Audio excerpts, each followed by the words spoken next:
नमस्कार, मी संजय आवटे. आवाज महाराष्ट्राचा विशेष कार्यक्रमात तुमचं स्वागत. आज पुन्हा नवी गाज, नवा आवाज. आज मी आहे नागपूरमध्ये आणि नागपूरमध्ये ही एक छान अशी ई रिक्षा आता सुरू झालेली आहे. त्या ई रिक्षामध्ये मी बसलेलो आहे आणि मस्तपैकी नागपूरची सैर करतोय. मी म्हटलं होतं ना की मला नागपूर कमालीचं आवडतं आणि त्याच्यामुळे ठरवून मी नागपूरमध्ये आलो की काही दिवस नागपूरमध्ये आलं पाहिजे. नागपूरमधलं वातावरण सध्या एवढं छान आहे, म्हणजे जवळपास 8-9 पर्यंत टेम्परेचर गेलेलं आहे. त्यामुळे मस्त थंड हवा आहे, दुपारी चांगलं ऊन पण आहे. आणि नागपूरमध्ये आता इथे मी भटकतोय, फिरतोय, लोकांशी बोलतोय, नागपूर काय आहे ते समजून घेतोय. म्हणजे एकेकाळची मध्य प्रांताची राजधानी असणारं असं हे नागपूर शहर आजही उपराजधानीचा दर्जा आहे. विधिमंडळाचं अधिवेशन आता इथं सुरू आहे. असं अतिशय महत्वाचं आणि छान असं गाव आहे. या नागपूरमध्ये मी आलेलो आहे आणि नागपूरमधल्या ई रिक्षामध्ये बसून नागपूरची सैर करणं हे जे प्रकरण आहे ते प्रकरण बाकी भन्नाटच आहे. आणि नागपूरमधल्या ई रिक्षातून मी निघालेलो आहे. खरं म्हणजे एखादं शहर कसं उभं राहतं, एखादं शहर कसं जन्माला येतं, एखादं शहर कसं वाढतं, याच्या अंगानं नागपूर समजून घेणं ही मोठी गंमत आहे.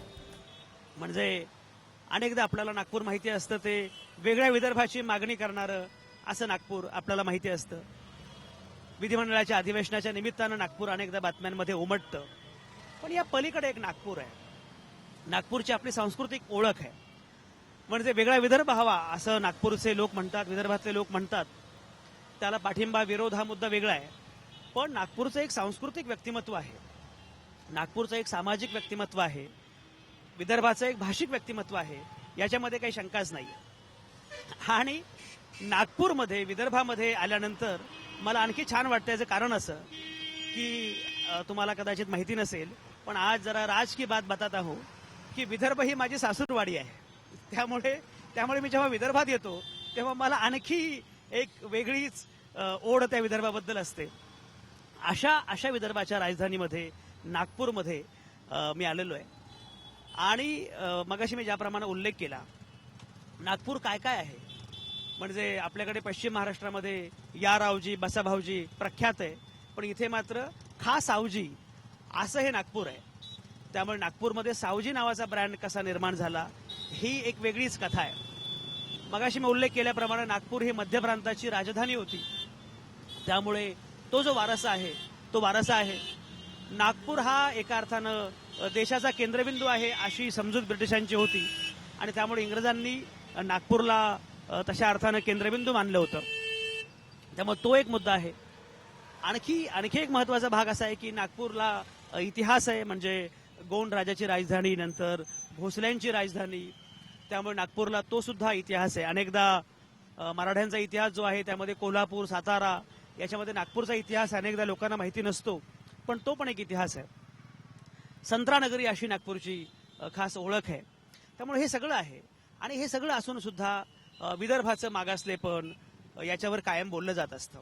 आणि ते खरं आहे. याचं कारण असं आहे की जरी विदर्भाचे मुख्यमंत्री अनेकदा होते किंवा आताही विदर्भाचे मुख्यमंत्री आहेत, तरीही विदर्भाचा अनुशेष, विदर्भाचं मागासलेपण याच्या अनुषंगानं बोलता येणं शक्य आहे. पण गेल्या काही दिवसांमध्ये मात्र नागपूर बऱ्यापैकी प्रगती करत आहे, बऱ्यापैकी पुढे झेपावत आहे असं पण दिसत आहे. आणि नागपूरचा जो काही उल्लेख करायचा असेल तर नागपूरमध्ये जे प्रयोग झालेले आहेत, म्हणजे प्रामुख्याने जसं मी आता ई रिक्षाचा सांगितलं, मेट्रोचा प्रयोग जो आहे तोही नागपूरमध्ये जो आहे त्याच्याबद्दलही खरं म्हणजे बोललं पाहिजे. असे अनेक प्रयोग नागपूरमध्ये होत आहेत. त्या प्रयोगांचं काय झालंय, त्या प्रकल्पांचं काय झालंय याच्याबद्दलही बोललं पाहिजे. अनेकदा काय होतं, आपल्याकडे एखाद्या प्रांताची, एखाद्या प्रदेशाची ओळख करून द्यायची म्हटलं की फार बटबटीतपणे ती ओळख करून दिली जाते. म्हणजे मला वाटतं कुठली तरी ती मराठी मालिका आहे किंवा अनेक मराठी मालिका आहेत खरं म्हणजे, ज्याच्यामध्ये नागपूरची पात्र अशा प्रकारे रंगवली जातात की काहीतरी ती भाषा, मी पोचून राहिलो ना, काहून बाबा वगैरे असं काहीतरी म्हटलं जातं आणि बस त्याच्या पलीकडे नागपूर म्हणजे काही नाहीये. तुम्ही बघा, पण खरं म्हणजे याच्याशिवाय नागपूर जे आहे ते फार वेगळं आहे. म्हणजे पुलंचं तुम्हाला मी पुणेकर, मी मुंबईकर, मी नागपूरकर हे माहिती असेल. पुणेकरांनी नागपूरच्या अनुषंगानं खूप छान लिहिलेलं आहे. आणि नागपूरचं हे वेगळेपण आहे की नागपुरातली माणसं गोड आहेत, नागपूर एकूणच देखणं आहे. आणि सगळ्यात महत्वाचं म्हणजे आता आता नागपूर एका सगळ्या नव्या जगाचा भाग हो पाहत आहे, नवं काही करू बघत आहे. त्याच्याबद्दलही बोललं पाहिजे. नागपूरमध्ये साहित्य संस्कृती हा एक वेगळा विषय आहे.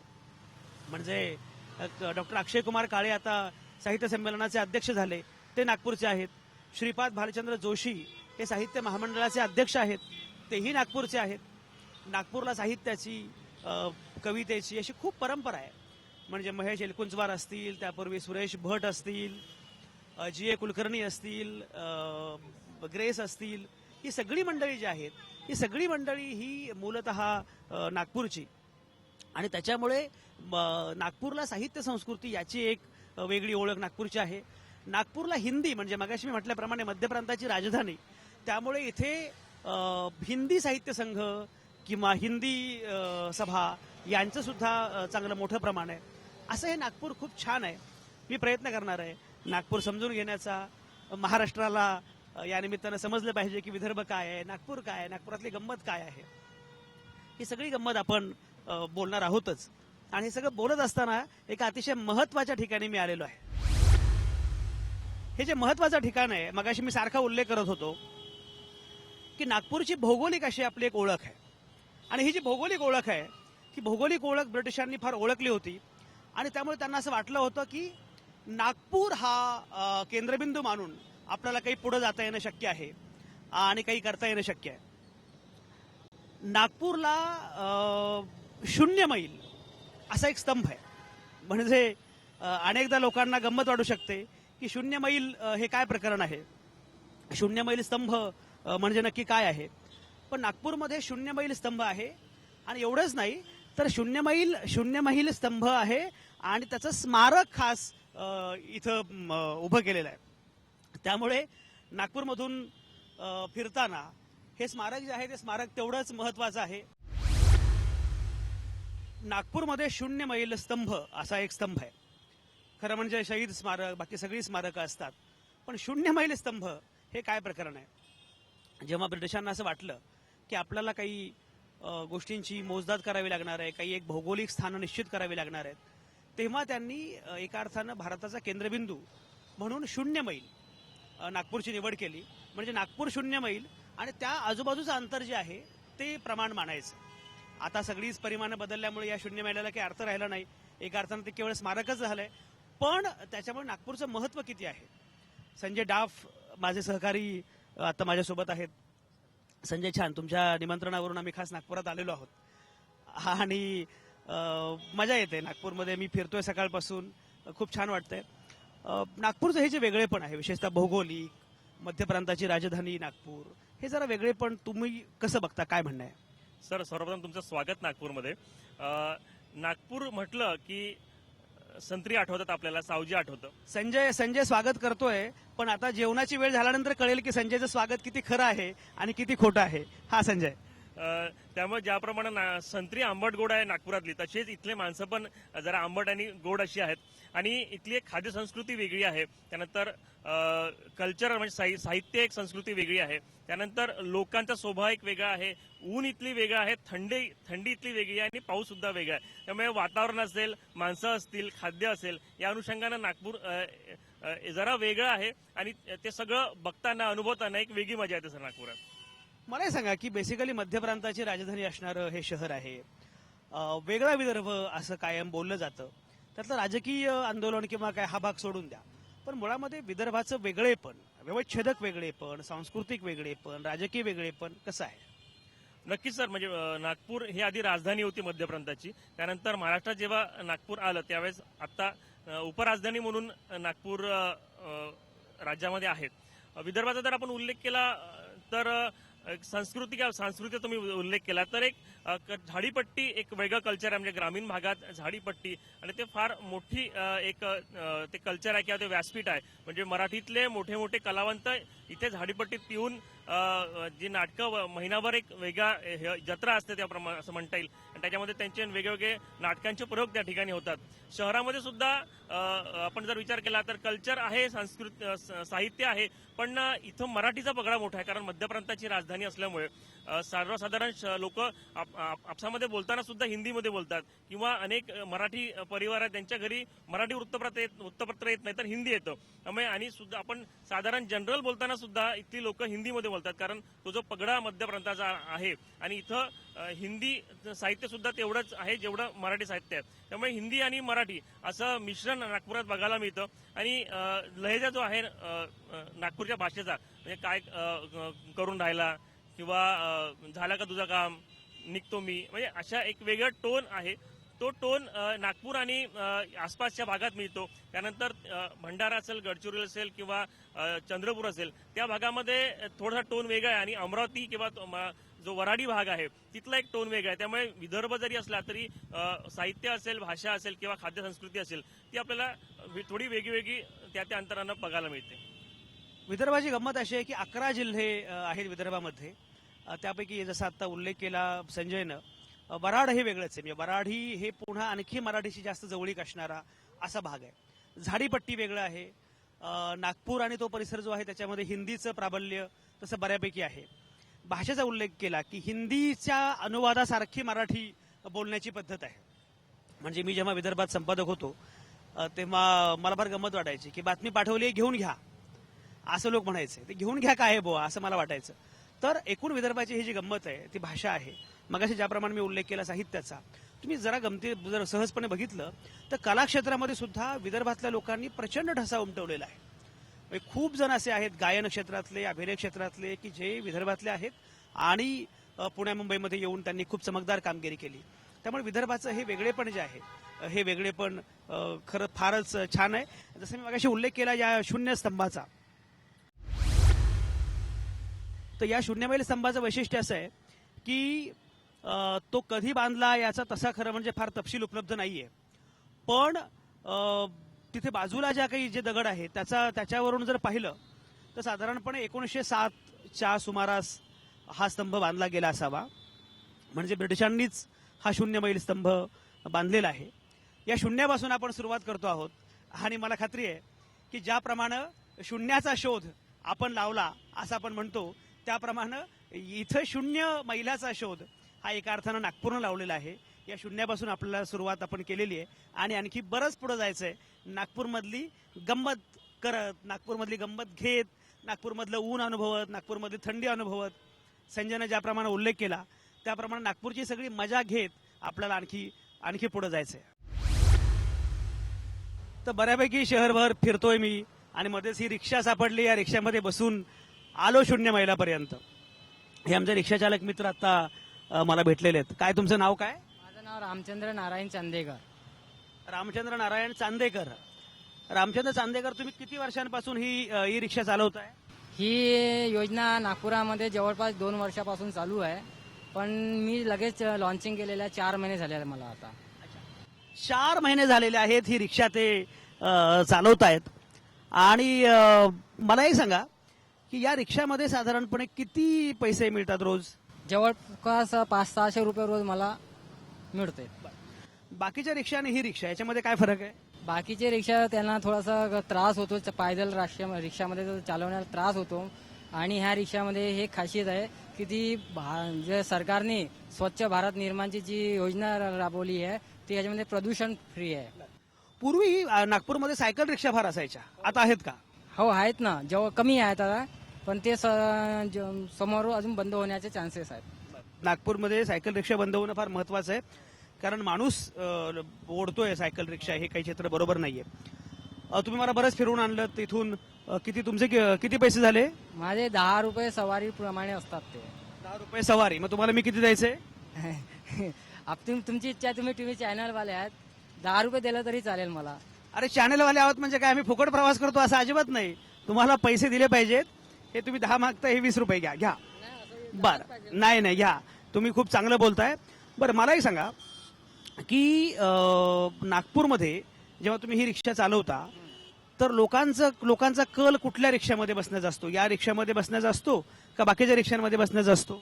ह्या रिक्षामध्ये बसण्याची इच्छा फार लोकांना असते, तर ते आवाज देऊन मला बोलवतात. अच्छा, वा वा वा वा. लोकांची विचार असता की मी कोणतीही अगर नागपूरमध्ये लॉन्चिंग झाली त्या चीजेचा मजा घेतला पाहिजे. Very nice, very nice. आता आपण जरा जाऊया त्या गोवारी स्मारकाकडे. गोवारी स्मारकाकडे जाऊ. त्याचे वेगळे पैसे मी तुम्हाला आणखी देतो. गोवारी स्मारकाकडे आपण जाऊ. तुम्ही आमच्या सोबत राहा. नागपूर खरं म्हणजे वेगानं विस्तारणारं शहर आहे. नागपूरला खूप मोठी परंपरा आहे, हे सगळं आपण बघतो आहोत. तरी सुद्धा लोकशाहीमध्ये अशा काही गोष्टी घडतात की जिथे या देशामध्ये सर्वसामान्य माणसांना काही न्याय मिळतो की नाही, ही लोकशाही सर्वसामान्य माणसांसाठी आहे की नाही, असा प्रश्न पडतो. आज मी अशा ठिकाणी आहे जे ठिकाण आठवण करून देत आहे की लोकशाहीमध्ये तुम्हाला कितीही सत्ता मिळाली तरीही खरे सत्ताधीश तुम्ही नाही आहात. खरा सत्ताधीश सर्वसामान्य माणूस आहे. आणि त्या सर्वसामान्य माणसाचा विचार जर तुम्ही केला नाही तर काहीतरी भयानक घडू शकतं. त्यामुळे सामान्य माणूस हा तुमच्या सगळ्या विचार प्रक्रियेचा केंद्रबिंदू असला पाहिजे. आता सुरू आहे अधिवेशन. या अधिवेशनामध्ये बऱ्याच चर्चा सुरू आहेत, बरंच राजकारण सुरू आहे. पण सर्वसामान्य माणूस या चर्चेचा केंद्रबिंदू आहे का, हा मुद्दा फार महत्वाचा आहे. इथे ही सगळी जी नावं आहेत ना, ही नावं काय आहेत? ही नावं आहेत त्या शहीदांची जे गोवारी हत्याकांडामध्ये शहीद झाले. आणि प्रत्येक जिल्ह्यातली जिल्हा निहाय अशी नावं आहेत. 114 गोवारी बांधव त्या सगळ्या लाठी मार झाला, त्याच्यामध्ये मृत्युमुखी पडले. त्यांचा गुन्हा काय होता? त्यांचा गुन्हा एकच होता की त्यांनी त्यांची मागणी मागितली, त्यांची मागणी आक्रमकपणे मांडली. हे आम्हाला करायचं आहे हे मांडलं.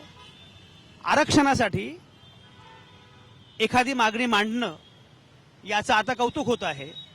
अशा मोर्चांचं पण फार कौतुक होत आहे. आणि अशा वेळी एक समुदाय, एक आदिवासी समुदाय एक मागणी करतो. आणि ती मागणी काय असते तर आम्हाला आमच्या जातीला एक विशिष्ट काही आमची मागणी आहे, आम्हाला न्याय दिला पाहिजे, आम्हाला आरक्षण दिलं पाहिजे.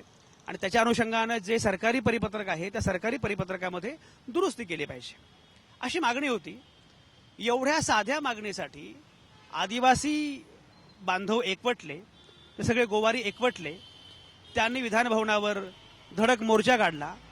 आणि तेव्हा जो लाठीमार झाला त्या लाठीमारामध्ये 114 गोवारी मृत्युमुखी पडले. हे किती भयानक आहे. संजय डाफ आता माझ्यासोबत आहेत. आणि मी मगाशी म्हटल्याप्रमाणे ते माझे इथले नागपूरमधले सहकारी आहेत. त्यामुळे या हत्याकांडाच्या अनुषंगानं, या लाठीमाराच्या अनुषंगानं ते फार नेमकेपणानं सांगू शकतील. कारण स्टेटनं या प्रकारे करणं आणि त्याच्यामध्ये 114 जणांचा मृत्यू होणं ही घटना फार गंभीर आहे. संजय, मला आठवतं 1994 मध्ये जेव्हा ही घटना घडली तेव्हा मी कॉलेजमध्ये होतो. आणि त्यावेळी जो जनक्षोभ उसळला होता त्याची मला कल्पना आहे. आज इथं या गोवारी शहीदांचं स्मारक बांधलंय नागपूरमध्ये, हे फारच महत्वाचं आहे. घटना 1994ची आहे. त्यामुळे अनेकांना ती आठवत नसेल, अनेकांना ती माहिती नसेल. जरा सांगा नक्की काय घडलं होतं. सर, खरं म्हणजे हिवाळी अधिवेशनादरम्यान शेकडो मोर्चे नागपुरात येतात. आणि या मोर्चेकऱ्यांच्या ज्या मागण्या असतात, या मागण्या दरवर्षी त्याच मागण्या घेऊन हे मोर्चेकरी येतात. आणि वर्षानुवर्ष म्हणजे अनेक काही ज्या मागण्या आहेत त्या 15-20 वर्षापासून जशा आहेत तशाच आहे. दरवर्षी ते नित्यनेमाने येतात आणि मोर्चे काढतात. असंच एक मोर्चा म्हणजे गोवारी हा जो समाज आहे, माना आणि गोवारी हा एकच समाज आहे, पण मध्ये एक कॉमा आहे आणि तो कॉमा काढण्यात यावा या मागणीसाठी हा मोर्चा निघाला होता. आणि विदर्भातील, महाराष्ट्रातील जे गोवारी बांधव आहेत ते या सगळ्या मोर्चात सहभागी झाले होते. आणि याच ठिकाणी हा मोर्चा आला होता. आणि त्यांची आग्रहाची भूमिका होती, आम्हाला मंत्र्यांना भेटायचं आहे, आम्हाला मंत्र्यांना निवेदन द्यायचं आहे. मात्र पोलिसांनी त्यांना मज्जाव केला आणि तेवढ्यात सगळे मोर्चा जो आहे, मोर्चेकरी जे आहेत ते आक्रमक झाले आणि पोलिसांनी लाठी हल्ला केला. आणि हा लाठी हल्ला जेव्हा झाला त्यानंतर जे चित्र होतं ते अतिशय म्हणजे दुःखदायक होतं, वेदनादायक होतं. कारण 114 जे बांधव आहेत ते शहीद झाले होते आणि त्याच्यामध्ये महिला होत्या, मुलं होती, वृद्ध माणसं होती. आणि ताबडतोब ह्या घटनेनं सगळं संपूर्ण महाराष्ट्र हलून गेला होता. पण मला सांगा संजय, महाराष्ट्र हरवून गेला, जनक्षोभ उसळला. एखादं सरकार, एखादे मुख्यमंत्री या सगळ्याबद्दल किती असंवेदनशील असतात याचा पुरावा त्यानिमित्तानं मिळाला. हे फार भयानक होतं, याच्यामध्ये काही शंकाच नाहीये. पण त्यानंतर तरी गोवाऱ्यांची मागणी मान्य झाली का गोवारी समुदायाची? तीच शोकांतिका आहे सर की ज्या मागणीसाठी 114 गोवारी बांधव जे आहेत ते शहीद झाले, ती मागणी अजूनही मान्य झाली नाही. दरवर्षी सगळे गोवारी बांधव इथं येतात आणि जे शहीद झाले त्यांना श्रद्धांजली वाहतात आणि 114 शहीद त्यांचे जे बांधव आहेत गोवारी बांधव ते शहीद झाल्यानंतरही जर मागणी मान्य होत नसेल, पूर्ण होत नसेल, तर आणखी आता काय त्यांनी केलं पाहिजे किंवा सरकार काय विचार करतं, सरकार आणखी काय अपेक्षित आहे सरकारला हे समजत नाही. 22 वर्षांपूर्वी जवळपास हे घडलं आणि तेव्हाही हाच काळ होता, हाच कालखंड होता. साधारणपणे जसं मगाशी उल्लेख केला संजयनं की अधिवेशन सुरू होतं, हिवाळी अधिवेशन सुरू होतं. त्यामुळे बरोबर 22 वर्षांपूर्वी नोव्हेंबरमधली घटना आहे, नोव्हेंबर एंडची घटना आहे. 22 वर्षे आज पूर्ण झाली. 22 वर्षानंतर सुद्धा या गोवारी समुदायाच्या भावना ज्या आहेत त्या सरकारपर्यंत पोहोचल्या नाहीत. सरकार बदललं पण उदासीनता मात्र तशीच राहिली. तुम्ही बघितली यादी, 114 लोकांची यादी आहे. विदर्भातल्या सगळ्या जिल्ह्यातली ही मंडळी आहेत आणि तरीही त्यांच्या मागणीकडे पुन्हा कोणी लक्ष दिलं नाही. एखादा समुदाय केवळ मागासलेला आहे खरोखरच. एखादा समुदाय त्याच्याकडे कुठली साधन संपत्ती नाही, पैसे नाहीत, स्रोत नाहीत, म्हणून त्यांच्या मागण्या ऐकायच्या नाहीत.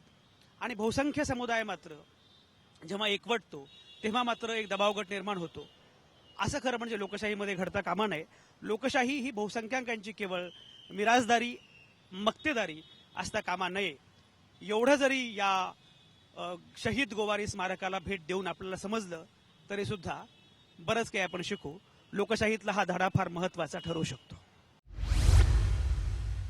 मी आता आलोय संताजी कॉलेजमध्ये. संताजी कॉलेज हे नागपूरमधलं एक महत्वाचं महाविद्यालय आहे आणि आता इथे कुठली तरी परीक्षा आहे, त्यामुळे परीक्षेचं सेंटर असल्यामुळे सगळेजण एकदम टेन्स आहेत.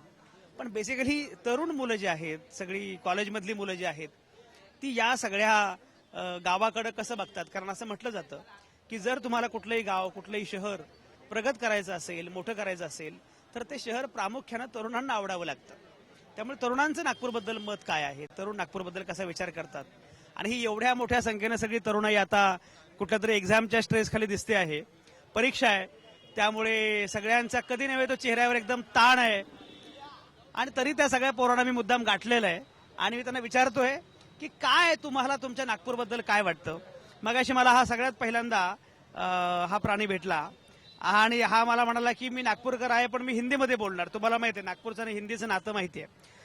आपका नाम क्या है? शांतनु. शांतनु गुहार. शांतनु नाम मुझे ये बहुत प्यारा नाम है. शांतनु मुझे बताइए बेसिकली आप कौन से कॉलेज से है? DNC Dhanwate national college. Dhanwate national college से है. नागपुर ये जो है, नागपुर के बारे में आप क्या सोचते हैं? क्योंकि हर एक का सपना होता है कि मेरा शहर ऐसा होना चाहिए. तो नागपुर अगर आपको पसंद है तो क्यों है? सर एक्चुअली यहाँ पे विभिन्न जाति के लोग रहते हैं और सब मिलजुल के रहते हैं और यहाँ सब एक दूसरे का आदर सम्मान करते हैं. और हमारे नागपुर में ही मतलब क्राइम रेट्स बहुत कम है अन्य सिटीज या अन्य गांव. हम तो सुन रहे हैं कि आजकल बढ़ रहा है. अब सर कुछ चीज होता है लेकिन हाँ तरक्कियां भी हो रही है. नागपुर अब मेट्रो सिटी. शांतनु जे म्हणतोय ते फार महत्वाचं आहे की बेसिकली नागपूरचं वैशिष्ट्य काय, नागपूरचं वेगळेपण काय की इथे संघाचं मुख्यालय आहे, दीक्षाभूमी पण आहे. नागपूरमध्ये सगळ्या जाती, सगळे धर्म हे एकत्रितपणे नांदतात. ही सर्वसमावेशकता हे नागपूरचं खऱ्या अर्थानं वैशिष्ट्य आहे. काय तुमचं नाव काय? माझं नाव श्रेयस तांबणे. श्रेयस तुम्ही काय करता? मी बीकॉम पार्ट सेमिस्टर 1चा विद्यार्थी आहे. अच्छा, मला एक सांग की नागपूर तुम्हाला आवडतं वगैरे सगळं छान आहे, पण नागपूरमध्ये हे व्हायला पाहिजे आणि आता होत नाही असं काय वाटतं? ट्रॅफिक रूल्स फॉलो होत नाही आणि लोक खर्रा खातात आणि जो रस्त्यावर थुकतात ते व्हायला पाहिजे नको, पण ते खूप जास्त होतं. नागपूरमधला सगळ्यात खर्रा प्रॉब्लेम आहे तो खर्रा खाण्याचा. नागपूरमधला खर्रा इतका कुख्यात आहे की बस बस बस त्या खर्रा खाऊन लोक जे काही करतात त्या खर्ऱ्यावरून भांडणं होतात, मारामाऱ्या होतात. म्हणजे ट्रॅफिकमध्येच कोणीतरी पुढच्या गाडीमधल्या माणूस खर्रा खाऊन थुंकतो आणि सगळा गोंधळ होतो. त्यामुळे हे जे आहे हे नको असं श्रेयचं म्हणणं. आणखी काय?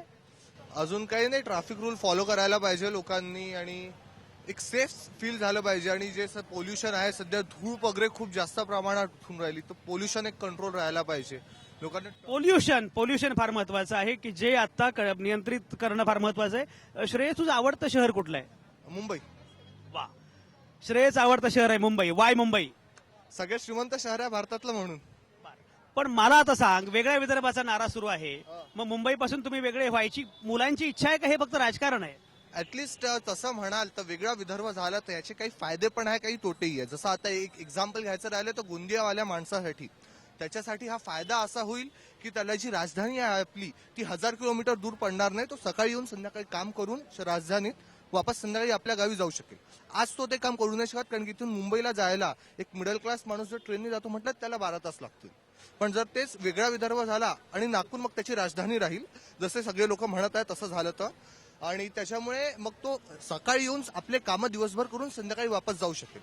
बस त्याच्याच ठिकाणी लॉस हा असा आहे की एक महाराष्ट्र आता एक वाढत आहे, अजून प्रोग्रेस होत आहे, ती महाराष्ट्राची प्रोग्रेस कुठेतरी खंटून जाईल आणि त्याच्याने जो बाकी थोडा खर्चही वाढेल, पण दोन्ही आहेत, त्याचे फायदेही आहेत तोटेही आहे. खर्च वाढेल आणि त्यांनी एका पद्धतीने विदर्भाची ग्रोथ थांबेल कुठेतरी. शांतनू, श्रेयस मला सांगा की मुळामध्ये तुमचं हे पण आहे ते पण आहे असं म्हणता आहात, पण तुम्हाला सांगितलं की मतच द्या, तर तुम्ही हो म्हणाल की नाही म्हणाल? वेगळा विदर्भ नको, कारण की कसं आहे आता नागपूर तसंही प्रोग्रेस होत आहे.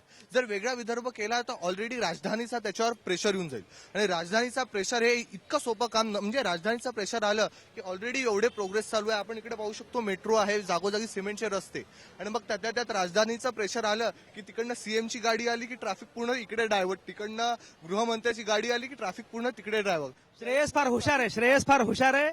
त्याला नागपूरची मुंबई व्हावी अशी इच्छा आहे, पण मुंबईच्या राजधानीचा ताण मात्र नको आहे. त्यामुळे पुणे मुंबईपासून फार दूर राहणं त्याला मानवणार नाहीये असं त्याचं म्हणणं आहे.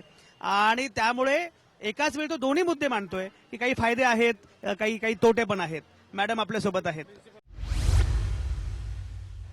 संताजी महाविद्यालयाच्या प्राचार्या, काय मॅडम आपलं नाव काय? Doctor Priya Vanjari. Doctor Priya Vanjari. Doctor Priya ना? डॉक्टर प्रिया, मला सांगा, मी आता सगळ्या मुलांशी बोलतोय आणि मुलांना नागपूर फार आवडतंय. नागपूरमध्ये काही फार वेगळ्या गोष्टी आहेत. तुम्ही जे मुलांशी बोलत असता, तुम्हाला तरुणांसाठी नागपूर हे शहर कसं आहे असं वाटतं? It's a good opportunity for them. Development स्टेजेसवर आहे, पण तरी आता फ्युचर खूप चांगलं आहे नागपूरचं असं वाटते मला. नागपूरचं एकूण भविष्य जे आहे ते फार चांगलं आहे असं यांचं म्हणणं आहे. आणि ही सगळी मुलं जी आहेत ती ज्या पद्धतीने विचार करतायत, ज्या प्रकारची भूमिका मांडतायत, मला मुद्दाम काही मुलांकडे जायचं आहे. अलग विदर्भ चाहिए, ऐसी डिमांड होती रहती है. ये डिमांड सिर्फ पॉलिटिकल है या आपको भी लगता है कि ये अलग विदर्भ होना चाहिए? हाँ सर, होना चाहिए. इसलिए होना चाहिए क्योंकि सर ज़्यादातर टैक्स वगैरह यानी अलग हो जाएगा तो ज़्यादातर जो डिमांड है सर अपने हिसाब से चलेंगी. लोगों का कहना जो भी है यानी सब अपनी अपनी शर्तें रख पाएंगे, सब अपने हिसाब. जैसे हम बजरंग दल के जीते हैं, अपने दम पे जीते हैं. हमने कहा है अयोध्या में मंदिर निर्माण होना चाहिए. वैसे सबकी एक अपनी अपनी आवाज रखने की, बुलंद रखने की एक आरजू तो मिलना चाहिए ना सर. अभी हमारी जैसी निकलेंगी 4 जनवरी को हरिहर मंदिर भंडारा से रामटेक रैली, भव्य मंदिर में जो संख्या बढ़ेंगी सर, ऐसी हमारी एक गणना है कि अयोध्या में मंदिर निर्माण होना चाहिए. या सगळ्या चर्चा, सगळ्या गप्पा फार महत्वाच्या आहेतच, पण नागपूरचं नक्की वैशिष्ट्य काय आहे? नागपूरची लेगसी काय आहे? नागपूरचा वारसा काय आहे? नागपूरचा इतिहास काय आहे? नागपूरचं सांस्कृतिक वेगळेपण काय आहे? या सगळ्या संदर्भात सुद्धा आपल्याला आणखी काही महत्वाचं बोलायचं आहे. तुम्ही कुठेच जाऊ नका. आता या क्षणी मी घेतोय एक छोटासा ब्रेक.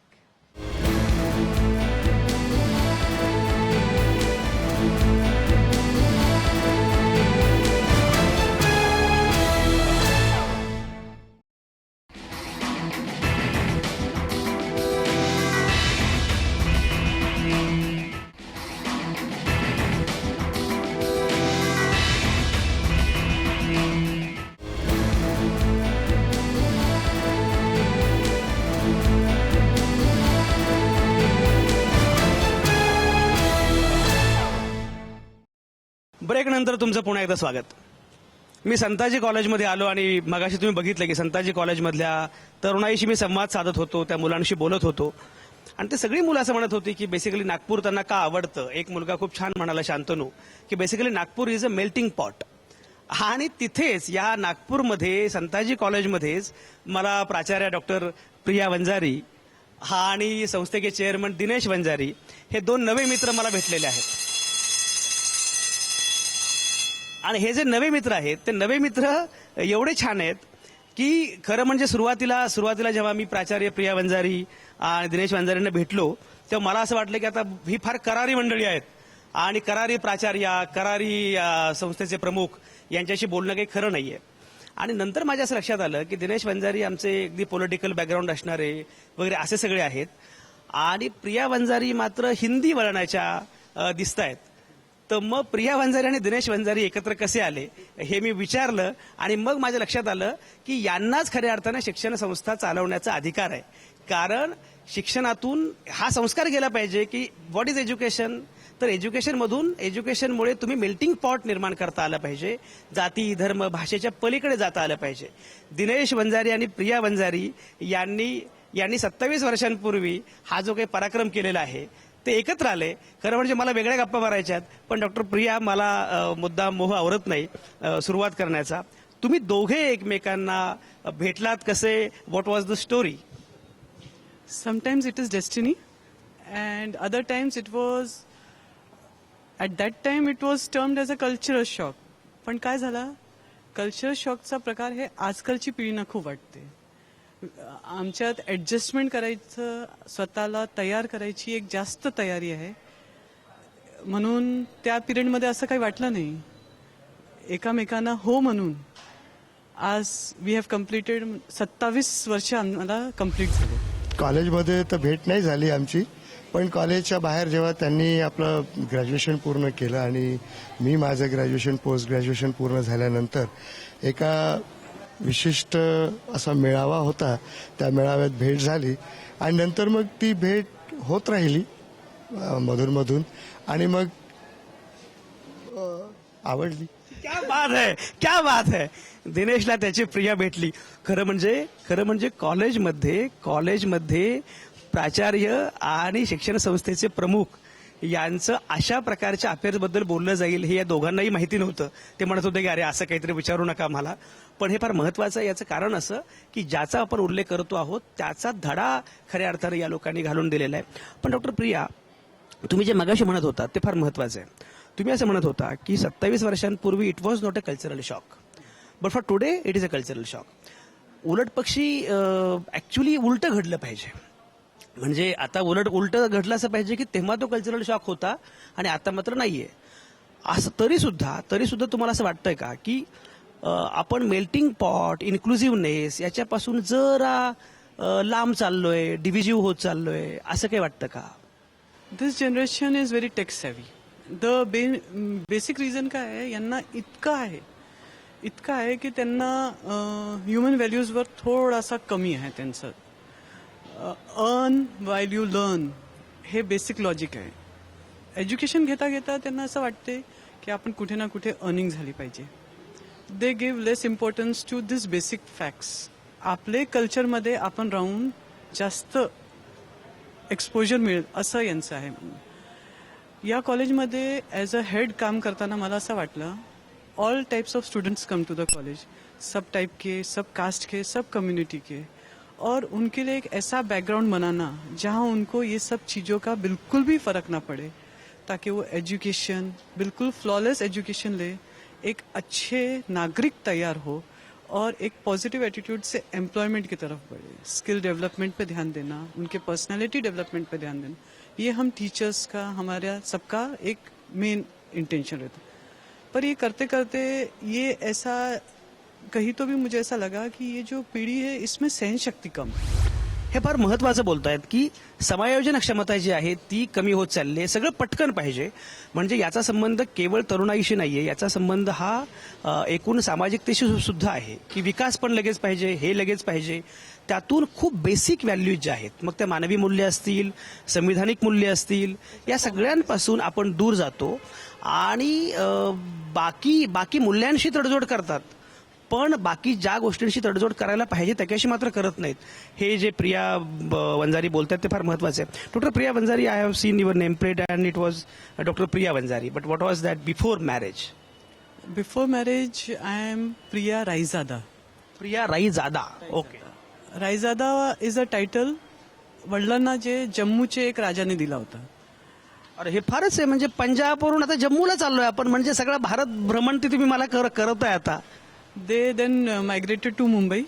मुंबईमध्ये त्यांचं सगळं education, service, and he was with the Times of India group. और एक्सपोजर हमको ऐसा मिला, एक मेट्रो सिटी का बोलिए या एक नागपुर में आने के बाद इसको मेट्रो होते होते देखा हमने, डेवलप होते होते देखा. तो मुझे ऐसा लगता है कि नागपुर में पोटेंशियल बहुत है और ये बच्चों ने, स्पेशली कॉलेज स्टूडेंट्स ने इसका पूरा एडवांटेज उठाना चाहिए. और वो कैसे उठाएंगे? एजुकेशन की तरफ तो उनका जो ध्यान है वो 100% रहना ही चाहिए. अर्न वाइल यू लर्न वाला लॉजिक थोड़ा सा बैक स्टेज ले लिया तो बेसिक ग्रेजुएशन, पोस्ट ग्रेजुएशन तक we always want these students कि इन्होंने ये सब कर लेना चाहिए और फिर अच्छी नौकरी पे अपना ये जमाना चाहिए. बट अभी ये बच्चों के साथ हम सिर्फ काउंसलिंग कर सकते, ज़्यादा कन्विंस नहीं कर सकते और ज़्यादा फोर्स नहीं कर सकते. डॉक्टर प्रिया ज्या आता बोलत होत्या त्या प्रामुख्याने मानवी मूल्यांबद्दल बोलत होत्या. पण मला एक सांगा की जम्मू काश्मीरचा संबंध असणारी एक मुलगी पंजाबमध्ये येते, पंजाबमध्ये वाढते आणि पंजाबमधली मुलगी नंतर नागपूरसारख्या शहरामध्ये येते. जात वेगळी असेल, धर्म वेगळा असेल, भाषा वेगळी असेल, सगळं वेगळं असेल, संस्कृती वेगळी आहे, पण या पलीकडे व्हॅल्यूज, मूल्य, प्रेम हे सगळं असतं का? हो, निश्चित असतं. आणि ते मी अनुभवतोही आहे की असं काही नाही आहे. आपण जसं आपण हा अखंड भारत बघतो, भारतामध्ये अनेक जाती, पोटजाती, धर्म, वेगवेगळ्या चालीरीती असताना देखील मी जेव्हा अशा मुलीशी अशा लग्न झालं जी पंजाबी आहे, तर मला असं जाणवलं की सगळी भारताची लोक एकसारखीच आहे, प्रेमळ आहे आणि प्रेम करणारी आहे. त्याच्यामुळे आपण तसा विचार कधीच करू नये की जातीच्या बाहेर लग्न केलं तर ते लग्न टिकणार नाही किंवा मग आपल्याला काही अडचणी होतील, त्यांना काही अडचणी होईल, असा तो भाग नसतो. शेवटी मॅरेज हे ॲडजस्टमेंट आहे आणि ॲडजस्टमेंट करूनच हे सगळं चालवावं लागतं. महाविद्यालयात विद्यार्थ्यांच्या बाबतीत त्यांनी म्हटलं, हे महाविद्यालय विद्यार्थ्यांच्या सर्वांगीण विकासाकरता काम करते आणि त्या दृष्टीनं अनेक कार्यक्रम करतो आम्ही इथे. त्यांच्यासाठी अनेक कार्यक्रम आयोजित करतो इथे की जेणेकरून त्यांची पर्सनॅलिटी त्या दृष्टीने डेव्हलप. आज नोकऱ्या मिळणं कठीण झालेलं आहे, परंतु ते स्वावलंबी व्हावं, स्वयंरोजगाराच्या दृष्टिकोनातून त्यांची मानसिकता वाढवावी, त्यांच्यात परिपक्वता त्या दृष्टीने यावी, असाही आम्ही वेगवेगळे कार्यक्रमाच्या दृष्टीने त्यांचा विकासाच्या बाबतीमध्ये हे सगळं करत असतो. आणि आता यांनी सांगितलं की मूल्य म्हणजे शेवटी मानवी मूल्य हे आपण जपतोच आणि ते जपायला पाहिजे. त्याच्यासाठी मला असं वाटत नाही की पंजाब असो, जम्मू काश्मीर असो, महाराष्ट्र असो, चेन्नई असो किंवा दक्षिण भारत असो, सगळीकडे मूल्य ही मानवी मूल्य मला वाटतं एकसारखीच. तरुणाई हा खरं म्हणजे भारताचा खऱ्या अर्थानं वर्कफोर्स आहे अशी मांडणी दोघेही करतायत. आणि सगळ्यात महत्वाचं म्हणजे इन्क्लुझिव्हनेस, सर्वसमावेशकता हे अधिष्ठान आहे. तुम्हा दोघांचंही अतिशय खरं म्हणजे कौतुक केलं पाहिजे, अभिनंदन केलं पाहिजे. तुम्हाला खूप मनापासून शुभेच्छा, धन्यवाद. आता मी आहे एका अशा माणसासोबत की नागपूरचा इतिहास काय आहे, नागपूरचं एकूण समाजकारण काय आहे याचा छान अभ्यास करणारा असा एक व्यासंगी विद्वान प्राध्यापक डॉक्टर श्रीकांत सोनटक्के. डॉक्टर श्रीकांत सोनटक्केचं वैशिष्ट्य असं आहे की त्यांनी नागपूर संदर्भामध्ये अभ्यास केलेलाच आहे, पण त्यांची जी पीएचडी आहे, मुळामध्ये ते इतिहासाचे प्राध्यापक आहेतच, पण त्यांची जी डॉक्टरेट आहे, पीएचडी आहे, त्याच्या प्रबंधाचा विषय फार छान आहे. म्हणजे भोसले आणि निजाम यांचा संबंध याच्या अनुषंगाने त्यांनी पीएचडी केलेली आहे. त्याचं पुस्तक पण आलेलं आहे. नागपूरचा इतिहास याच्यावरही त्यांचं एक पुस्तक आहे. गोंड राजा गेला, मग भोसले आले, मग भोसल्यांचा निजामाशी संबंध, अशा सगळ्या अंगानं इतिहासाबद्दल मांडणी करणारे असे श्रीकांत सोनटक्के आहेत. डॉक्टर श्रीकांत, खरं म्हणजे तुम्ही भेटलात फार छान झालं, कारण मी थोडासा होमवर्क करत होतो नागपूरचा, पण तरीही नागपूरचा एकूण इतिहास आणि प्रामुख्यानं गोंड राजे, भोसले, निजाम याच्या अनुषंगाने काही फारसे तपशील उपलब्ध होत नव्हते. तुम्ही त्यातलीच आता डॉक्टरेटच केलेली असल्यामुळे ते खूप छान सांगू शकाल. बाकी आपण बोलत राहूच, पण मुळामध्ये जरा तो इतिहास सांगा ना. नागपूर या नागपूरच्या इतिहासाला जवळजवळ 300 वर्षाचा इतिहास नागपूरचा आहे. आणि या 300 वर्षाच्या इतिहासामध्ये प्रामुख्यानं जे पूर्वीचं नागपूर जे होतं, ज्याला आपण नागपूरला नागपूर नाव नव्हतं, राजापूर बारसा म्हणायचे. आणि नागपूरला राजापूर बारसा जेव्हा नाव म्हणायचे तेव्हा इथे जी सत्ता जी आली ते देवगडचे गोंडराजे जाटबा यांनी एक गडी निर्माण केली आणि एक फक्त गडीचं राज्य, राजधानी देवगड होती पण गडीचं राज्य म्हणून नागपूर ते निवड केली. त्यावेळेला जाटबाच्या काळामध्ये इथे शहाजहान बादशहाचा सरदार खान दौरान या खान दौरानी आक्रमण केलं. जे आज तुम्ही वर्धेवरून येताना केळझर जे गाव पडतं त्या केळझरवर जे टेकडी जी आहे गणपतीची, या गणपतीच्या टेकडीवर त्याचा मुक्काम होता आणि तिथून त्यांनी महालवर म्हणजे गडीवर आक्रमण केलं. आणि गडीवर आक्रमण केल्यानंतर नागपूर जे आहे ते नागपूर खानदौरांना फक्त इथे 2 हत्ती मिळाले आणि 2 हत्ती मिळून त्यांनी शहाजहानला पत्र लिहिलं की बा इथे फक्त काहीच नाही आहे, फक्त 2च मला हत्ती मिळाले आणि बाकी काहीच नाही. आणि म्हणून देवगड जे राज्य जे होतं त्या देवगडच्या राज्याचं संपूर्ण राजधानी जी आहे ती राजधानी त्यांनी इथे आणण्याचं ठरवलं. आणि जर राजधानी इथे आणण्याचं ठरवल्यानंतर पहिला राजा जो होता ज्यांनी नागपूर वसवलं तो बकबुलनशाह. हा बकबुलनशहानी 1702 मध्ये जी 12 गावं जी होती, लेंड्रा, फुटाळा, सीताबर्डी, ही 12 गावं एकत्र केली म्हणजे रस्ते बांधले एकमेकांना आणि 12 गावं जोडली. पहिले नागपूरला मी तुम्हाला सांगितलं की राजापूर बारसा म्हणायचे आणि राजापूर बारसाचं नाव त्यांनी नागपूर नदीवरनं किंवा पवनीजवळ जे नागद्वारचे ठिकाण आहे त्याच्यावरून आपल्याला म्हणता येईल की इथे नागा लोकांची वस्ती होती पूर्वी, त्यावरून नागपूर नाव ठेवलं. आणि बकबुलन जो आहे तो बकबुलन 1709 मध्ये बकबुलांनी सनद दिली. जे आपण धामणा म्हणून जे गाव आहे अमरावती रोडवर तिथे मुकुंद जोशी जे आहे त्या मुकुंद जोशीला सनद दिली, हे सुद्धा प्रूफ झालेलं आहे. आणि 1709 मध्ये या बकबुलांचा मृत्यू झाला. 1709 मध्ये मृत्यू झाल्यानंतर त्याचा मुलगा जो आहे चांद सुलतान हा चांद सुलतान गादीवर बसला. जे तुम्ही शुक्रवार तलाव जे पाहता, जुम्मा तलाव ज्याला आपण आज म्हणतो, ते चांद सुलताननीच खोदलं. त्याचा विस्तार जो आहे तो विस्तार महालापासून तर जवळजवळ रेल्वे स्टेशन जे आहे, रेल्वे स्टेशन जो किल्ला जो आहे सीताबर्डीचा किल्ला, त्या किल्ल्यापर्यंतचा विस्तार होता. तो आता बुजत आला. पुढे एम्प्रेस मॉल, एम्प्रेस सिटी झाली त्याच्यामध्ये आणि म्हणून तो बुजत आला पूर्ण. आणि त्यांनी नागपूरला परकोट बांधला चांद सुलतान 7 दरवाजे होते, त्याच्यापैकी एकच दरवाजा हा शिल्लक आहे, गांधीगेट ज्याला आपण म्हणतो ते. संपूर्ण किल्ला जो आहे तो म्हणजे सिटी जे आहे, शहर जे होतं, शहर किल्ल्याच्या आतमध्ये परकोटाच्या आतमध्ये होतं. आणि बाहेर जे आहे ते मग पुढच्या काळामध्ये आपल्याला म्हणता येईल की चांद सुलतानच्या मृत्यूनंतर त्याची विधवा राणी जी होती राणी रतनकुवर, त्या राणी रतनकुवरच्या काळामध्ये इथे म्हणजे बकबुलांचा लवंडी पुत्र ज्याला आपण म्हणतो दासी पुत्र, या लवंडी पुत्रांनी वलीशहानी आक्रमण केलं. आणि वलीशहानी आक्रमण केल्यानंतर गोंड किल्ल्यामध्ये अकबरशहा, बुरानशहा तिची जी मुलं जी होती त्यांना मारलं. त्याची समाधी किल्ल्याच्या बाजूलाच आहे, त्याला आज हल्दीवाले बाबा म्हणून प्रसिद्ध आहे. त्या ठिकाणी आपल्याला म्हणता येईल की त्याचा मृत्यू झाल्यानंतर त्यांनी आपली संपूर्ण सत्ता स्वतः हातात काबीज केली. काबीज केल्यानंतर राणी रतनकुवर राणी जी होती तिने रघुजी भोसले यांना संदेश पाठवला की माझ्यावर आक्रमण झालेलं आहे, मला मदत करा. अच्छा, भोसल्यांचा प्रवेश असा झाला म्हणजे वा वा. हा, तर भोसल्यांचा प्रवेश म्हणजे भोसले तेव्हा यवतमाळ जिल्ह्यातल्या भाम म्हणून जे गाव आहे तिथे होते. तिथे त्यांना पत्र मिळाले, भाकर आणि गुलाबाचं फुल असं तेव्हाचा संदेश होता तो. आणि त्या संदेशाच्या माध्यमातून रघुजी भोसलेला जेव्हा कळलं की आता आपल्याला नागपूरला जायचं, नागपूरवर रघुजी भोसलेंनी आक्रमण केलं. नागपूरजवळ पाटणसावंगी म्हणून जे गाव आहे त्या पाटणसावंगी गावाजवळ वलीशहाचा पूर्णपणे पराभव केला. आणि पराभव केल्यानंतर राणी रतनकुवर आणि रघुजी भोसले यांच्यामध्ये तह झाला. त्या तहामध्ये नागपूर, भंडारा आणि चंद्रपूर ही गावं राणी रतनकुवरनी रघुजी भोसलेला प्रेझेंट दिली. क्या बात है, इंटरेस्टिंग. आणि रघुजी भोसलेने नागपूर मिळाल्यानंतर त्यांनी आपलं बस्तान जे आहे ते बस्तान नागपूरमध्ये हे केलं. अजूनही नागपूरमध्ये गोंडांचा साम्राज्याचा किल्ला आहे.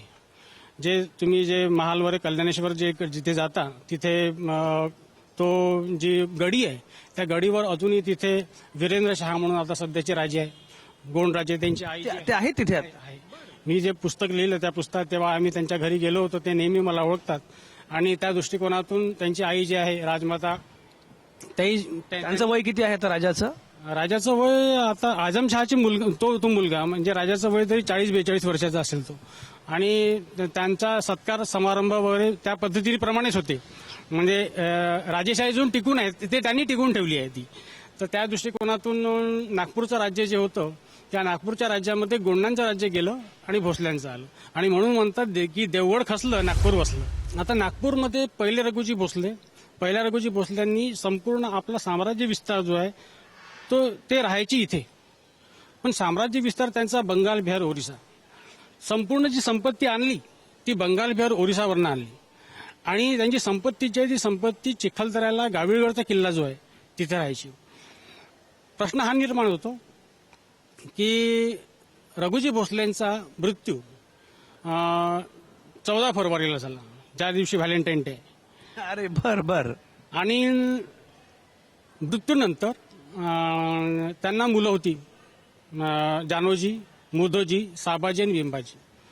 मुधोजी आणि साबाजी म्हणजे जानोजीची आणि मुधोजीची लढाई पाचगाव म्हणून जे आहे उमरेड रोडवर, त्या उमरेड रोडवर झाली. श्रीकांत, तुम्ही काहीतरी पाचगावच्या लढाईबद्दल सांगत होता. काय काय पाचगावची लढाई काय होती? पाचगावचे आहे ते पाचगाव नागपूर उमरेड रोडवर पाचगाव म्हणून गाव आहे आजही आहे.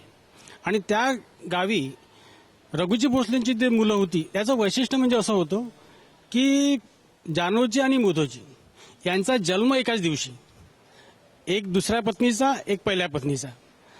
जानोजीचा जन्म सकाळचा आणि मुधोजीचा जन्म दुपारचा. तर याच्यावरून वारस कोण होणार रघुजी गेल्यानंतर याच्यामध्ये चुरस निर्माण झाली. आणि चुरस निर्माण झाल्यानंतर दोघांमध्ये लढाई झाली. आणि या दोघांच्या लढाईमध्ये